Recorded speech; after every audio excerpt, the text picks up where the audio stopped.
नमस्कार, मैं हूं सौरभ चंद्र केसरी और अपने YouTube चैनल में आपका स्वागत करता हूं। एक बार फिर से आप लोगों के लिए कुछ संख्या पद्धति के प्रश्न लेकर के आया हूं। और जितने भी प्रीवियस ईयर में आए हुए हम लोग, भले ही बहुत ज़्यादा वीडियो बन जाए इस पे, लेकिन सभी प्रश्नों को बारी बारी से हल करेंगे। 8-10 प्रश्न डेली लेकर के आएंगे हम लोग और डेली हल करेंगे। जो प्रश्न आपको नया लगे उसको आप अपने नोट्स में राइट डाउन करिएगा। जो क्वेश्चन आपको लगता है कि ये आ रहा है तो कोई बात नहीं, बस प्रैक्टिस के हिसाब से आप उसको हल करते रहिए। कि मान कर चलिए कि प्रैक्टिस ही हो रहा है। तो चलिए पहले प्रश्न की ओर हम लोग बढ़ते हैं अपने। और पहला प्रश्न है, निम्नलिखित में से कौन सी संख्या 49/15 - 1 का भाजक है। मतलब यह किससे कटेगी, 46 से, 14 से, 50 से या 8 से। तो देखिए यहाँ पर क्या दिया है, 49/15 - 1। तो -1 पे घाते अगर 15 लिखेंगे तो कोई फर्क पड़ने वाला है नहीं। और जब भी यह रूप आए, ए पे पावर कुछ भी आ जाए, ए पे पावर मैं कहता हूँ n आए, माइनस बी पे पावर n आए, तो यह संख्या सदैव a माइनस बी से कट जाती है। तो यह संख्या किससे कटेगी, 49 - 1 से कटेगी, अर्थात 48 से कट जाएगी। तो 48 ऑप्शन में कहीं है, नहीं है। तो 48 किससे कटता है, 8 से। तो ये ऑप्शन नंबर सी आपका सही हो जाएगा। या तो आप 8 कहेंगे, 8 नहीं होता तो 6 से कटता, 4 से कटता, 12 से कटता, जितना होता, 48 जिससे कटेगा वही ऑप्शन सही होगा। वही 49/15 - 1 को भी काट देगा। उम्मीद करता हूँ ये प्रश्न सही समझ में आया होगा आपको, और ये तरीका आपको याद रखना है। नेक्स्ट प्रश्न है, 27/27 + 27 के मान को 28 से विभाजित करने पर शेषफल कितना होगा। ये देखिए शेषफल प्रमेय से प्रश्न है, तो इसको हल करते हैं। तो इसको नेक्स्ट पेज पर हम लोग हल कर लेते हैं यहाँ पे। तो देखिए 27/27 + 27, ठीक है ना, डिवाइडेड बाई 28। तो अगर हम 28 से इसमें भाग देंगे तो कितना आएगा, कहेंगे -1 आएगा। -1 पे घाते कितना होगा, 27, प्लस यहाँ पर भी -1 आएगा। -1 मैं क्यों लिख रहा हूँ, क्योंकि 28 से 27 एक कम है। अब यहाँ पर -1 पे घाते 27 ये विषम संख्या में है, अतः यहाँ पर -1 ही आएगा, और यहाँ पर प्लस और माइनस से -1 आ जाएगा बटे 28। अब यहाँ पर -1 कितना हो गया, -2/28। मतलब शेषफल -2 बच रहा है। लेकिन आपको पता है कि शेषफल हमेशा धनात्मक में बचता है, अर्थात इस 2 को 28 में से घटा देंगे, कितना आएगा, 26। शेषफल कितना आता है, 26। आंसर क्या हो जाएगा आपका, 26। उम्मीद करता हूँ समझ में आया होगा। यहाँ पर ऑप्शन नंबर डी आपके लिए बिल्कुल सही आंसर होगा। ठीक है, नेक्स्ट प्रश्न की ओर बढ़ते हैं। नेक्स्ट प्रश्न कह रहा है कि 750PQ एक ऐसी 5 अंक की संख्या है जो 3, 7, 11 से विभाज्य है। तो P + 2Q का मान बताइए। अब यहाँ पर देखना हमें यह है कि 750PQ ये एक संख्या है, तो PQ की जगह कुछ तो होगा। तो हम मान लेते हैं कि इस PQ की जगह सबसे छोटा क्या मान लेते हैं, 0 मान लेते हैं। दोनों का वैल्यू क्या मान लेते हैं, 0। और यह तीनों संख्या 3, 7, 11 से विभक्त है। मतलब अगर एलसीएम हम लेंगे 3, 7 और 11 का, तो कितना आ जाएगा। देखिए मैं आपस में गुणा ही कर ले रहा हूँ क्योंकि तीनों अभाज्य हैं। तो कितना हो जाएगा, 3, 7, 21, 21, 1, 21, 21, 1, 21, 2, 23, 231 आ जाएगा। अब 231 से जो संख्या कट जाएगी वह संख्या 3, 7, 11 से भी विभक्त हो जाएगी। तो चलिए हम लोग भाग देते हैं, तभी जाकर के हमें P और Q का वैल्यू पता हो पाएगा। ठीक है, तो यहाँ पर हम लोग भाग करते हैं कितने में, 75,000 में। ये 0, अब ठीक है ना, 231 से भाग देते हैं तो 3 बार में अगर ले जाएंगे, 3 एकम 3, 3 तिरिके 9, 3 दूना 6। यहाँ पर कितना बच गया, 7 और 9 5 14, 9 5 14, ठीक है ना, 5 बच गया 57। अब यहाँ पर 0 उतार देंगे हम लोग, 2 बार ले जाते हैं तो 462 हो जाएगा। 31 दूना 62, यहाँ पर कितना हुआ 8 जीरो।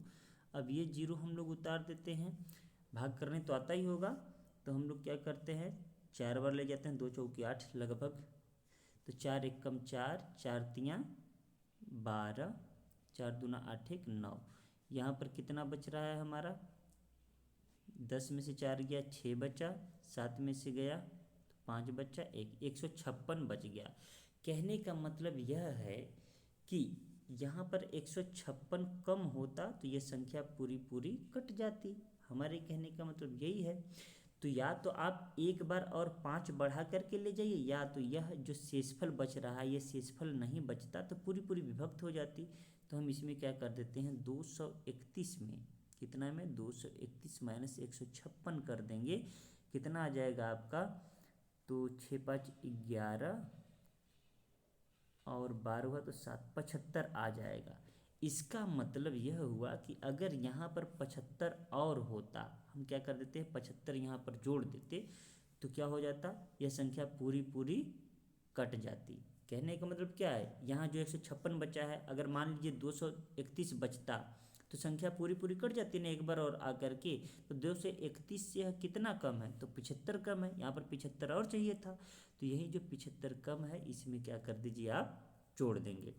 अब 75 जैसे ही जोड़ेंगे तो आपके पास क्या आ जाएगा, ये 75 आ जाएगा। अब यहाँ पर आपको पता है P था, यहाँ पर क्या था Q था। अब आपसे पूछा क्या है P प्लस 2Q का वैल्यू क्या है, तो आप बताइए P की जगह क्या रखेंगे 7 और Q की जगह क्या रखेंगे 5। तो अब आप बताइए 5 दूना 10 और 10 7 कितना होता है 17। तो सही आंसर आपका क्या हो जाएगा 17 हो जाएगा। तो ऑप्शन नंबर ए बिल्कुल सही जवाब, ठीक है ना। मतलब ये संख्या जो है वास्तव में कितनी है 75075, ठीक है ना। अब नेक्स्ट प्रश्न कह रहा है कि यदि x 6 7 y ऐसी 4 अंक की संख्या है जो 9 से पूर्णतः विभाज्य है, तो x प्लस y का न्यूनतम मान क्या होगा। न्यूनतम मान मतलब एकदम सबसे कम, तो सबसे कम आप ही बताइएगा। इस x के जगह हम क्या लिख सकते हैं, 0 तो लिख नहीं सकते हैं, ठीक है ना, 1 तो लिखना होगा। तो इसको भी हम अगर नेक्स्ट करते हैं, ठीक है ना। चलिए ये चौथा सवाल है हम लोगों का, कह रहा है x 6 7 और y ये किससे विभक्त है 9 से विभक्त है, ठीक है। प्रश्न को पढ़ लीजिए x 6 7 y, ठीक है ना। तो यहाँ पर कम से कम एक रख देते हैं, x का वैल्यू 1 तो पक्का पता हो गया 7। अब यहाँ पर देखिए कि 9 से जो कट रहा है, 9 से कौन सी संख्या कटती है, वह संख्या कट जाएगी जिनके अंकों का योगफल 9 आए। तो 7 6 13, 13 1 14 है, तो कम से कम 4 चाहिए तभी 18 होगा योगफल, और सब कट जाएगा, है कि नहीं। देखिए 6 1 7 7 7 14 4 18, अब ये संख्या कट गई, मतलब x का वैल्यू कितना है 1 है और y का वैल्यू कितना है 4 है, ठीक है ना। और आपसे प्रश्न क्या पूछा है, प्रश्न पूछा है x प्लस वाई का वैल्यू, तो 1 और 4 कितना हो जाएगा 5। उम्मीद करता हूँ आपको आंसर समझ में आया होगा, प्रश्न भी समझ में आया होगा, ठीक है ना। तो यहाँ पर हम चाहें तो लिख सकते हैं कि प्लस यहाँ पर कितना हो जाएगा 5, यही हो गया आंसर। नेक्स्ट प्रश्न की ओर बढ़ते हैं हम लोग। नेक्स्ट प्रश्न है हमारा, वह छोटी से छोटी संख्या क्या होगी जिसे 2 गुना करने पर 15 18 25 32 से पूर्णतः विभाज्य हो जाएगी। याद रखिएगा जब वह छोटी से छोटी संख्या पूछे तो हम हमेशा एलसीएम लेते हैं। जब कहे कि बड़ी से बड़ी संख्या क्या होगी तो आप बड़ी से बड़ी संख्या के लिए एचसीएफ लेंगे। क्या लेंगे एचसीएफ, ठीक है ना। तो चलिए हम लोग हल करते हैं। पहले तो एलसीएम लेना पड़ेगा हम लोगों को, किसका किसका 15 18 25 और 32 का एलसीएम लेते हैं। तो एलसीएम लेंगे तो आप देखेंगे कि 2 से कट जाएगा, ये 9 बार में, ये 16 बार में, ठीक है ना। मतलब पक्का है कि ये 15 का ज्यों करते हो, ये 25 ज्यों करते हो। अगर हम 3 से काटे तो 3 पचे 15, 3 तिरिके 9, फिर 25 उतर गया और 16, ठीक है ना। अब आप देखेंगे कि अगर हम 5 से काट देते हैं तो 5 एक कम 5, ये 3 बचा, ये 25 बचा और ये 16, मतलब एलसीएम हम लेंगे तो 2 गुणे 3,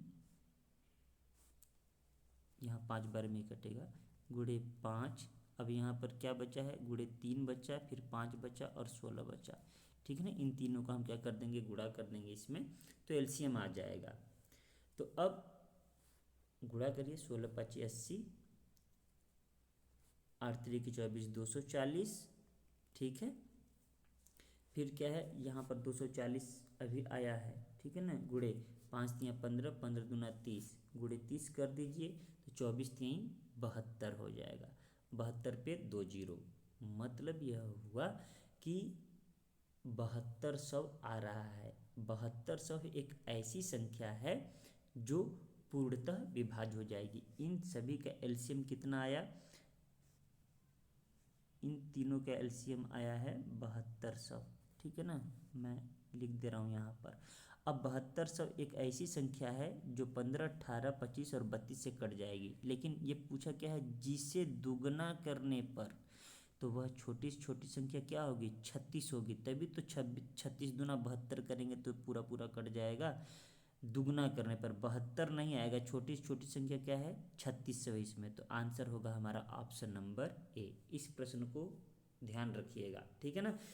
ऑप्शन में 7200 दिया है तो 7200 आते ही कितने लोग टिक कर देंगे, लेकिन हमें ऐसा नहीं करना है। क्यों, क्योंकि कहा है वह छोटी से छोटी संख्या जिसका दुगना करने पर, हालांकि इसका भी दुगना करेंगे तो कट जाएगा इन चारों से, परंतु छोटी से छोटी का है तो छोटी से छोटी संख्या तो 3600 है, 7200 से छोटी 3600 है ना, इसीलिए आंसर क्या होगा हमारा 3600। ऑप्शन में 3600 नहीं दिया होता तो हम निश्चित रूप से 7200 टिक करते।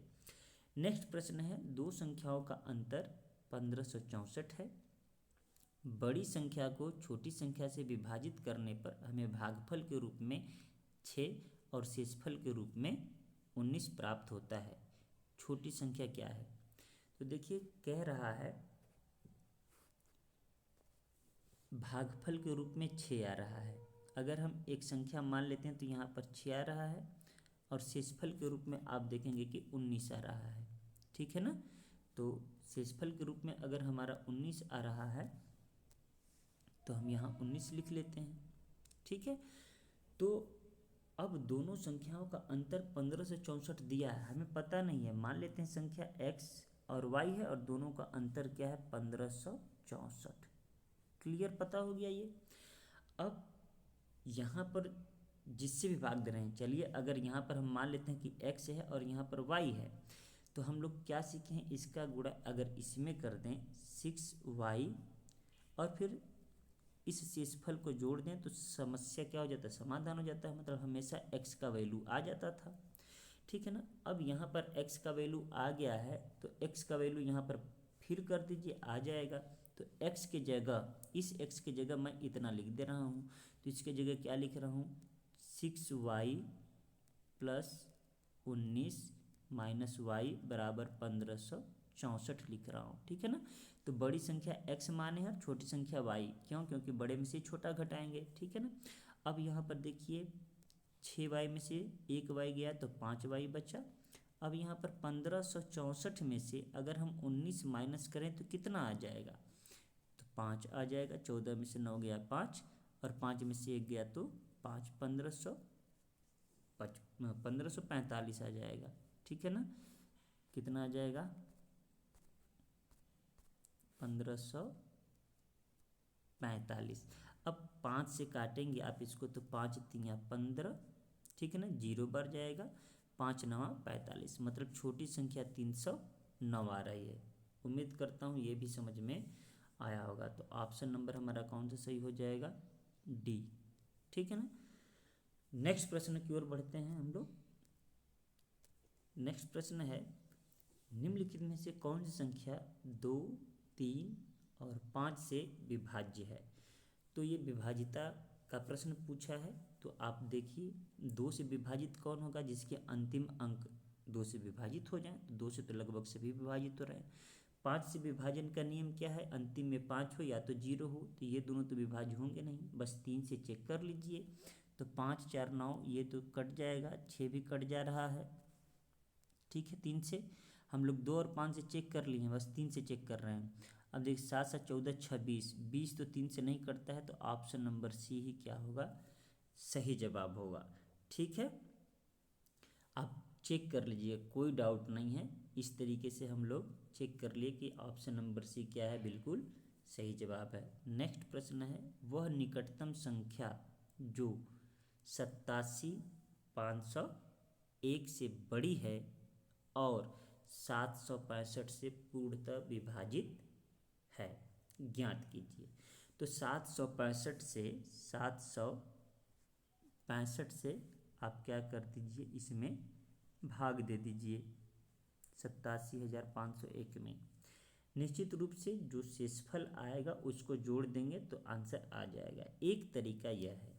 दूसरा तरीका क्या है, दूसरा तरीका यह है कि हमें चेक करना है कि ये 765 किससे कटेगा, तो 7 6 13 5 18 से भी कट जाएगा, अरे 9 से कट जाएगा क्योंकि 18 आया है। तो इसमें से देखिए कि 9 से कौन कौन सी संख्या कट रही है। इसके साथ साथ हम यह देखना है कि लास्ट में 5 है, 765 है, तो यह 9 और 5 दोनों से ही कट जाएगा यह संख्या, इतना याद रखिएगा। तो 5 से सी तो नहीं कटेगा, तो ये तो ऑप्शन हो नहीं सकता। 9 से काटने का तरीका क्या है, सभी का योगफल। तो 9 से 9 कट गया, 7 5 12, 12 8 20, 8 28, 9 से नहीं कटेगा। 8 7 15, 9 से पहले 9 काट लेता हूँ, 8 7 15 5 20 7 27, ये कट जाएगा। अब देखिए 7 तरीके 21, 21 5 26, 26 38, ये भी नहीं कटेगा, अर्थात ऑप्शन नंबर बी। देखिए कितने आसानी से हम लोग बिना हल किए ही, बिना भाग किए ही ऑप्शन बी टिक कर दिए, सही जवाब आ गया। तो हमें इस तरीके के सवाल को ऐसे ही हल करना चाहिए कि ये इसका फैक्टर क्या है, इसके गुणक क्या हैं, उसके हिसाब से भी कर सकती हैं। और पहला नियम हमने बताया कि भाग करेंगे, जो शेषफल आएगा उसी को इसमें जोड़ देंगे तो भी आप उत्तर पा जाएंगे। तो इस तरीके से हम लोग पूरे आज 9 सवाल हल किए हैं। अगला सीरीज कल आएगा। आपको अच्छा लगे तो चैनल को सब्सक्राइब करें, अपने दोस्तों तक वीडियो को शेयर करें। मिलते हैं नेक्स्ट वीडियो में, तब तक के लिए नमस्कार।